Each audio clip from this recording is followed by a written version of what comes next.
The moment I knew my world had shifted wasn't loud or dramatic. It was a quiet, fleeting glance in the executive lounge of Reynolds Construction, 3 weeks before everything unraveled. My father and brother, laughing, their voices echoing like a private joke, froze when they saw me. That pause, that flicker of guilt in their eyes, whispered a truth I wasn't ready to face. I'm Morgan. And for 20 years, I poured my soul into our family's company, building it into a $100 million empire. But in that instant, I sensed the ground beneath me cracking. And I was right. My father was about to hand my legacy to someone else. What I did next shocked them all. But before I dive in, tell me, where are you reading from? If this story grips you, stick around. There's more to come. I was 9 when Dad first took me to a construction site. My skinny legs were dwarfed by steel-toed boots, a hard hat slipping over my eyes. The air hummed with the clatter of cranes, and Dad's voice, warm with promise, said, "One day, Morgan, this could all be yours." I believed him. By 16, while my friends chased summer flings, I was deciphering blueprints in our Portland office, asking foremen about rebar and concrete mixes. At Stanford, my senior thesis on sustainable urban construction won accolades. 2 weeks after graduation, I was at my desk at Reynolds Construction, ready to earn my place. I wasn't just Richard's daughter. I was Morgan, the woman who landed the Miller Tower deal and put us on the national stage. I pioneered green building when competitors scoffed. And during the 2008 recession, I steered us through without a single layoff. For 2 decades, I was the heartbeat of our growth, respected by clients and competitors alike. Everyone saw it, except, it seemed, my father. The morning of the board meeting dawned crisp, the Portland skyline sharp against a gray sky.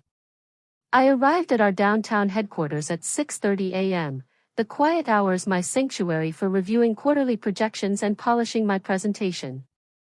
Today, Dad would announce his retirement and name me CEO, or so I thought. My assistant, Sarah, knocked at 8. Her usual coffee delivery was accompanied by a nervous shuffle. "Ready for the big day?" she asked, setting the cup on my desk. I smoothed my blazer, smiling. "As ready as I'll ever be." But Sarah hesitated, tucking a strand of hair behind her ear. "It's probably nothing, but Kevin's assistant was copying a different presentation for the board." My pulse quickened, but I kept my voice steady. "Supplemental materials, I'm sure." "Thanks, Sarah." Alone, I stared at my laptop, Kevin's recent curiosity about numbers gnawing at me. He preferred golf to spreadsheets. Dad had canceled our weekly strategy lunch 3 times, a first in years. Something was wrong. By noon, Linda, our CFO and my closest ally, confirmed my fears in her office. She handed me a bound packet, her expression grim. "The board packet came this morning. Look at the succession section." I flipped to the back, my chest tightening. There it was, a recommendation to appoint Kevin as CEO, effective immediately. My brother, who'd spent more time schmoozing clients than studying contracts, was stealing my future. 20 years of sacrifice, and I'd been blindsided. But I wasn't done, not by a long shot. The sting of betrayal lingered like a bruise. But I didn't have time to wallow. In my office, the Portland skyline blurred through the window as I wrestled with shock, hurt, and a simmering anger that threatened to cloud my judgment. I was Morgan, the woman who'd turned Reynolds Construction into a powerhouse. And I wouldn't let my father's misstep or my brother's ambition undo everything I'd built. Closing my eyes, I forced myself to breathe, to think. Emotional reactions wouldn't save the company. I needed evidence, strategy, and leverage. Opening my laptop, I dove into the financials, determined to uncover the truth behind Kevin's sudden rise. What I found was worse than I'd imagined, and it set me on a path that would change everything. I started with the Pacific Heights development, Kevin's pet project, a $65 million mixed-use complex meant to redefine Portland's urban landscape. On paper, it was a triumph, boasting 22% profit margins. But the numbers didn't add up. Construction reports showed delays, 3 months behind schedule, and costs ballooning by $4.2 million. Yet Kevin's board presentations painted a rosy picture. I cross-referenced the financial statements with site manager updates. My fingers paused over the keyboard as the discrepancy glared back at me. Projected profits were inflated. Expenses were understated. This wasn't sloppy accounting.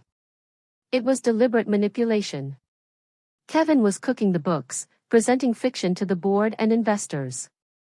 My mind raced. Did Dad know? Had he enabled this to justify Kevin's promotion? The thought twisted like a knife. But I needed more than suspicions. Digging deeper, I pulled up subcontractor invoices and engineering reports. Pacific Heights was plagued by issues, unpaid vendors, stop work orders, and structural concerns dismissed by Kevin's team. A chilling realization hit me. These weren't just financial lies, they were safety risks. The foundation reports hinted at inadequate load-bearing supports, buried under Kevin's optimistic summaries. If true, Pacific Heights could be a liability, not a legacy. My hands trembled as I saved the files to a secure drive. This was leverage, but it was also a ticking bomb. I couldn't confront Kevin or Dad without a plan. Not when the company's reputation and hundreds of jobs hung in the balance. That's when I thought of Michael Donovan.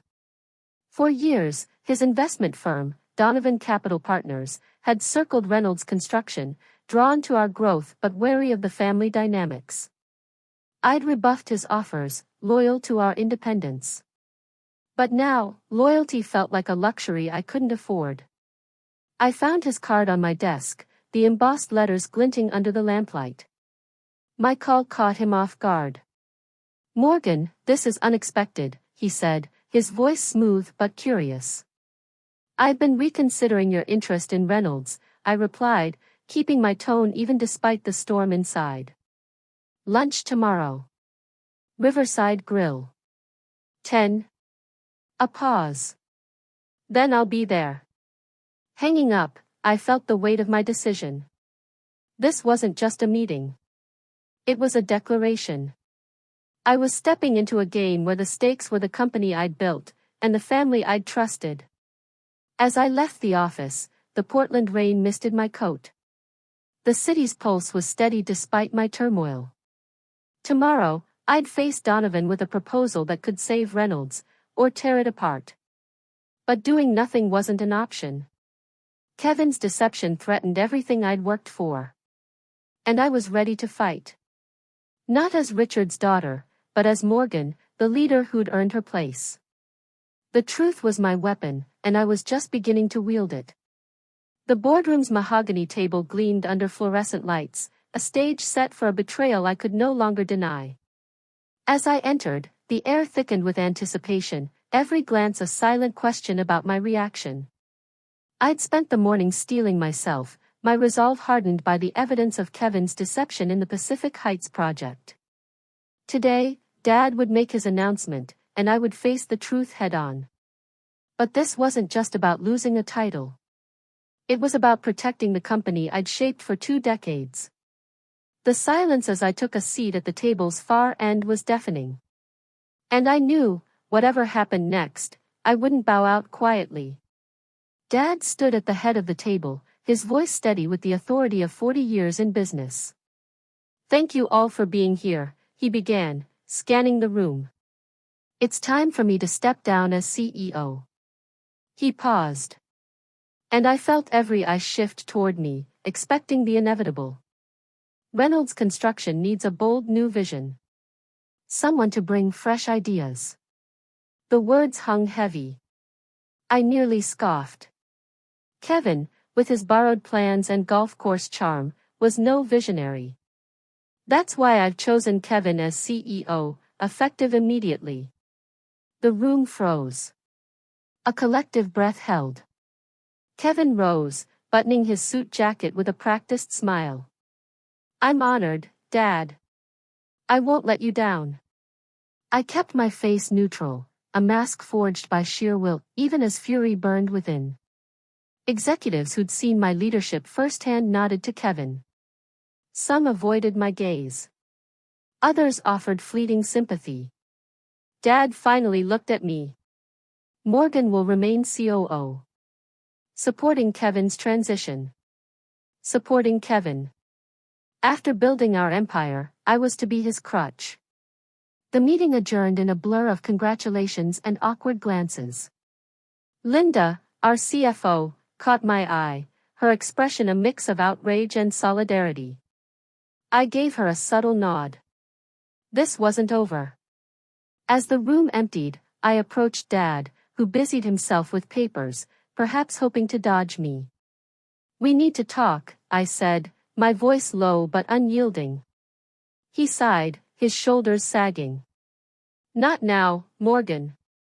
When I pressed, after Kevin settles into my office? Or after he runs the company into the ground? His eyes flashed. That's enough. This wasn't decided lightly. I stepped closer, my words measured but sharp. Then explain why you choose someone who's never led a project over the person who's driven every major success for years. He straightened, meeting my gaze. Kevin needs this chance to prove himself. You'll guide him. I stared, disbelief surging. So this is about Kevin's ego? Not what's best for Reynolds. His jaw tightened. Family supports family, Morgan. I laughed, a hollow sound. Funny how that only flows one way. Turning to leave, I paused at the door. You always said Reynolds was about excellence. About earning your place. I guess that was just talk. His flinch offered no comfort. This wasn't about wounding him. It was about saving what I'd built. Back in my office, I closed the door, the weight of the moment pressing down. My hands gripped the desk, steadying the tremor of rage and resolve. The company-wide email announcing Kevin's appointment would land soon. But I wasn't defeated. Dad's decision was a mistake. And Kevin's Pacific Heights mess was my opening. I opened my laptop, pulling up the financial discrepancies I'd uncovered. The fight was just beginning, and I planned to win. Not out of spite, but for the 500 employees and the legacy I'd sworn to protect. The Riverside Grill's private booth offered a sanctuary of muted elegance, its dark wood and soft lighting a stark contrast to the storm brewing inside me. I arrived early, sipping sparkling water, my mind rehearsing the high-stakes pitch I'd deliver to Michael Donovan. Yesterday's boardroom betrayal had lit a fire. And Kevin's Pacific Heights deception gave me the ammunition I needed. This lunch wasn't just a negotiation. It was a calculated move to reclaim the company's future. As I smoothed my charcoal suit, I felt the weight of every blueprint I'd studied, every deal I'd closed. Reynolds Construction deserved better than nepotism. And I was about to prove it. Michael strode in at precisely 10:01, his salt and pepper hair and confident gait marking him as a man who thrived on opportunity. His smile was polite, but his eyes were sharp, scanning for leverage. Morgan. A pleasant surprise, he said, sliding into the booth. I thought you'd never return my calls. I matched his tone. Calm, but direct. Circumstances change, Michael. He ordered a scotch, neat, and leaned back. I heard about Kevin's promotion. Unexpected? No. I kept my expression even. News travels fast.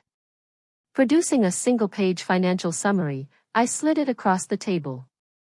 Here's where Reynolds stands. Revenue projections. Growth projections. He glanced at it, unimpressed. I've seen these. Impressive. But why the sudden openness to investment? I chose my words with precision. We're at a crossroads. To sustain our trajectory, we need capital for expansion. Strategic partnerships make sense. His amusement flickered. Strategic partnerships? Let's be frank. Your brother's CEO and you're here. What's the real play? Honesty was my best card. Pacific Heights is hemorrhaging money. 3 months behind. 4.2 million over budget. The financials reported to investors are creative. His interest sharpened. Creative enough to cause trouble? I nodded. If the real numbers surfaced, we'd face serious issues. I'm here to ensure Reynolds survives under leadership that can handle it. Our conversation paused as the server took our orders, salmon for me, ribeye for him. Alone again, I laid out my proposal. Donovan Capital invests $30 million for a 30% stake. Contingent on a restructured board with authority to appoint the CEO based on merit. Michael swirled his scotch, thoughtful. You think your father will agree to diluting family control? I leaned forward. The alternative is worse. Pacific Heights discrepancies could be seen as fraud if they go public. I'm offering a solution that protects everyone. He studied me, recalculating. Bold move, Morgan. I'll need to verify your claims. I handed him a thumb drive with the financial gaps I'd uncovered. Everything you need for due diligence. The next morning, a text from an unknown number jolted me awake. Robert Chen, Pacific Heights developer, requesting a meeting at a 4th and Pine coffee shop. Chen, sharp-featured and all business, slid a thumb drive across the table. Emails, texts, recordings, proof Kevin pushed for cheaper materials and buried structural warnings, he said, his voice low. The foundation issues are worse than reported. Without fixes, it's a safety hazard. My stomach churned. This wasn't just mismanagement, it was reckless endangerment. Why me? I asked. Chen shrugged. Your father's backing Kevin blindly. I'm protecting my firm. I pocketed the drive, promising to review it. His evidence was dynamite, amplifying my leverage. That afternoon, Kevin's executive meeting was a masterclass in incompetence. In the conference room, he fumbled through project updates, oblivious to the Pacific Heights stop work order and vendor disputes. We're projecting 22% margins, he boasted. I interjected, voice calm but cutting. It's closer to 15%. Assuming we fix the foundation issues, the project is $4.2 million over budget. The room stilled. Executives exchanged alarmed glances. Kevin's face paled. That's inaccurate, he said. I pressed on. Then why do our lender reports differ from yours? That raises questions about disclosure practices. His jaw clenched, but he couldn't counter. The team saw through him. I saw my opening widen. As I left the meeting, Linda whispered, "You've got them rattled." Good, I replied. Chen's evidence and Kevin's blunders were aligning my pieces. The boardroom was no longer Dad's domain. It was mine to claim. The air in Dad's modernist Portland home was thick with tension, the floor-to-ceiling windows framing a dusk that mirrored my resolve. I clutched Robert Chen's thumb drive and Michael Donovan's term sheet, each a weapon in the battle to save Reynolds Construction. Kevin's executive meeting blunder and Chen's damning evidence had tipped the scales. But now, in Dad's study, I faced the final reckoning. Kevin's sleek German car in the driveway signaled he was already here, plotting his defense. Voices spilled out, Kevin's sharp with accusation, Dad's weary with restraint. I pushed the door open, their heads snapping toward me. I'm telling them the truth, I said, my voice a calm blade. This wasn't just about leadership. It was about accountability. And I was done playing by their rules. Dad stood behind his desk, exhaustion etching lines deeper into his face. Kevin glared, his tie askew. Eavesdropping now, he snapped. Hard to miss when you're shouting, I countered. Setting my portfolio down, I turned to Dad. I met with Chin this morning.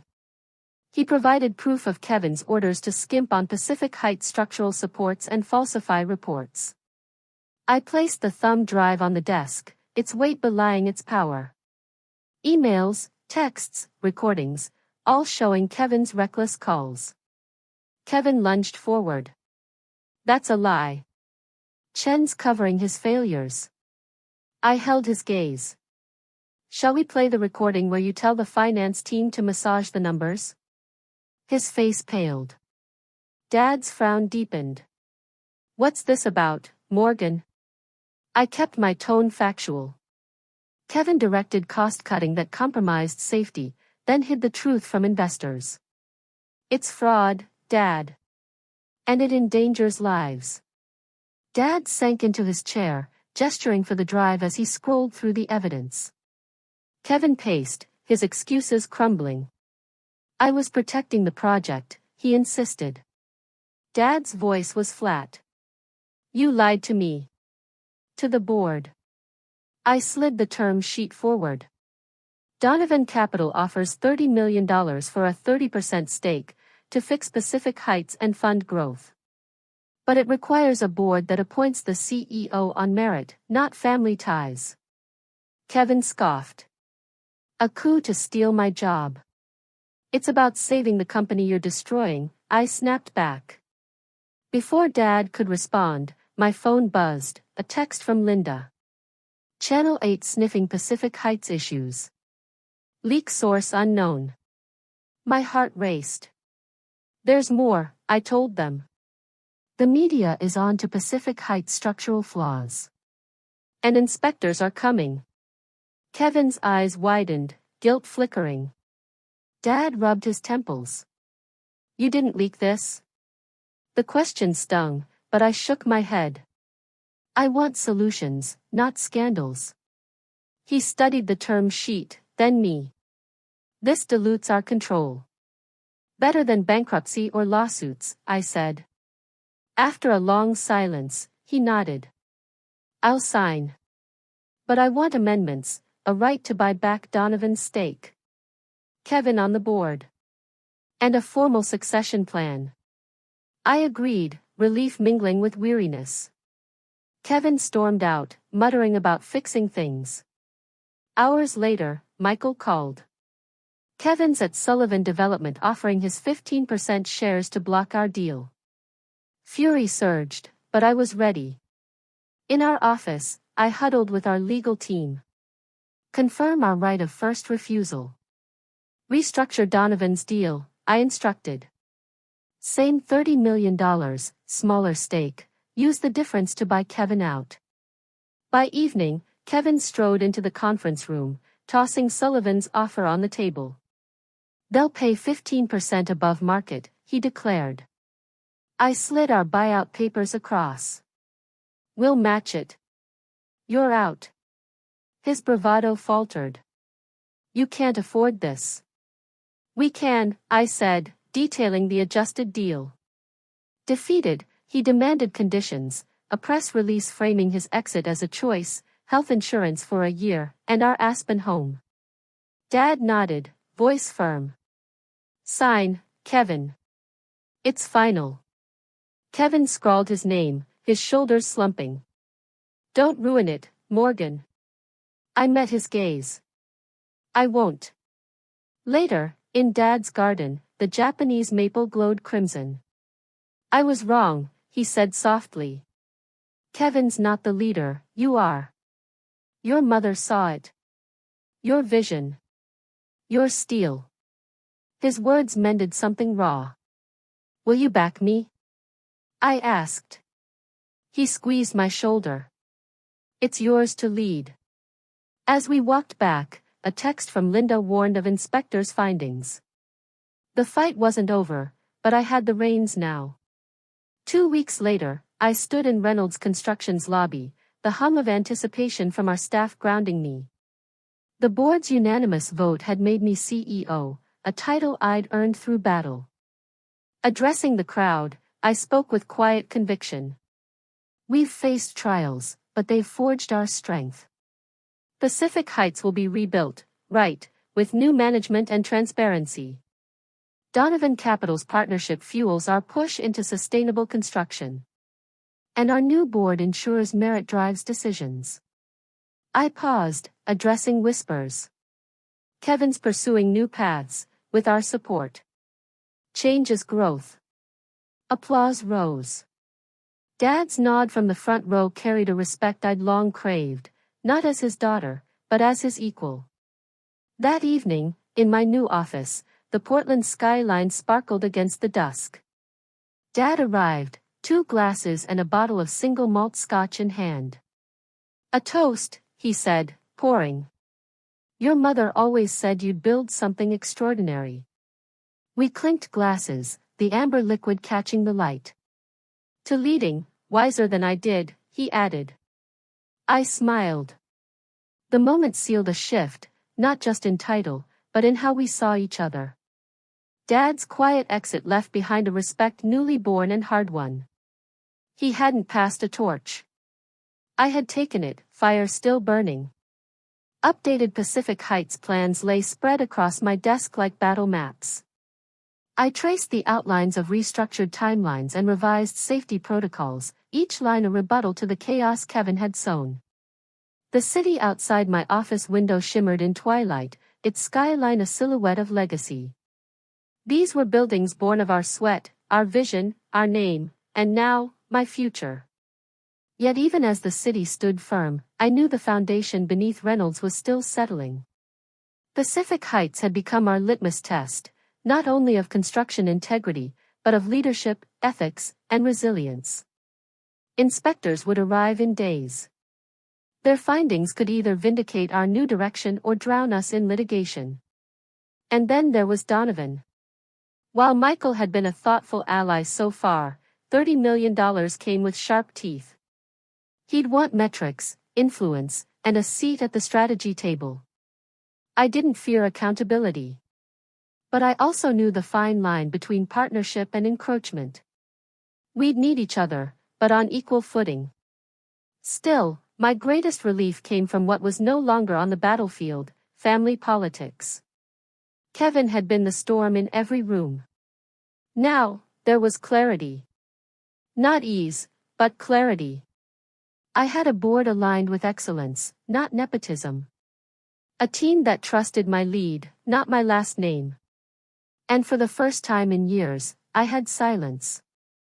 Not the absence of noise, but the kind of silence that breeds thought. I leaned back in my chair, letting the rhythm of the city carry me. Trucks grumbled down avenues. Distant laughter filtered through an open restaurant window. Somewhere, someone was breaking ground on a new project. This is just the beginning, I whispered to the room. Reynolds Construction would rise stronger, not as a family heirloom, but as a beacon of what merit could build. The next morning, the first real test of that merit came. At 8 a.m. sharp, inspectors walked through Pacific Heights. Their boots echoed across concrete slabs and unfinished corridors as they reviewed Robert Chen's claims and our internal audits. I was there, in a hard hat and blazer, greeting them personally. Their lead inspector, a sharp-eyed woman named Janice Riley, gave little away. But her questions were pointed. Why wasn't this flaw in the original structural report? What corrective actions are funded and scheduled? Are these vendor contracts renegotiated or voided? Every answer I gave was firm, documented, and backed by the new protocols we'd implemented just days earlier. At the end of the 3-hour walkthrough, Janice turned to me and nodded once. We'll submit our findings in 3 days. But it's clear the site is no longer being mismanaged. That counts for something. It was the closest thing to a blessing we could get at this stage. As we walked back toward the site office, my phone buzzed. A text from Linda. Sullivan announced a competing bid on the Riverbend project. Press calling for comment. Of course. Kevin wasn't content to exit quietly, he was stirring old rivalries, using Sullivan as his new platform. I didn't flinch. Instead, I gathered our marketing lead, Sarah, and our new head of project engineering. We'll announce our sustainability angle on Riverbend early. Lean into our Donovan partnership and pitch long-term cost savings. No need to drag Kevin. Let the work speak. Sarah smiled. Classy and lethal. Got it. That afternoon, we held a board meeting, the first under our restructured governance. Michael Donovan attended via video call, his demeanor all sharp suits and sharper questions. What's your strategy if the inspector findings go public and aren't fully favorable? He asked. I answered without pause. Then we get ahead of the story. Transparency, correction plans, community outreach. We own the problem before anyone can weaponize it. And we keep building. Michael's screen flickered. He gave a tight smile. Smart. I'm glad we backed you. I logged off the meeting feeling the weight of leadership, and its strange lightness, too. Later that evening, I walked the near-finished floors of a different project, one I'd overseen start to finish before the Pacific Heights mess consumed us. The space was raw and humming with potential. A junior engineer passed by and stopped, surprised. Didn't expect to see you here this late, Morgan. I smiled. Didn't expect to be CEO either. Yet here we are. He laughed. You're changing things. People talk about it, in a good way. That stayed with me long after he left. Change didn't always arrive with thunder and broken glass. Sometimes, it crept in quietly, taking root in trust, transparency, and tenacity. 3 days later, the inspector's report arrived. It outlined failures, but past ones. Chen's evidence was corroborated. But our corrections, they wrote, were timely, sufficient, and reflective of new leadership. The last line was the one I'd remember. We recommend project continuation under current management. I forwarded it to Dad. He replied with a single sentence. Proud doesn't begin to cover it. Outside my window, the skyline sparkled in early dusk. But this time, I didn't just see buildings. I saw what they stood for. Integrity. Excellence. And finally, my own name, etched not as a footnote, but as a foundation.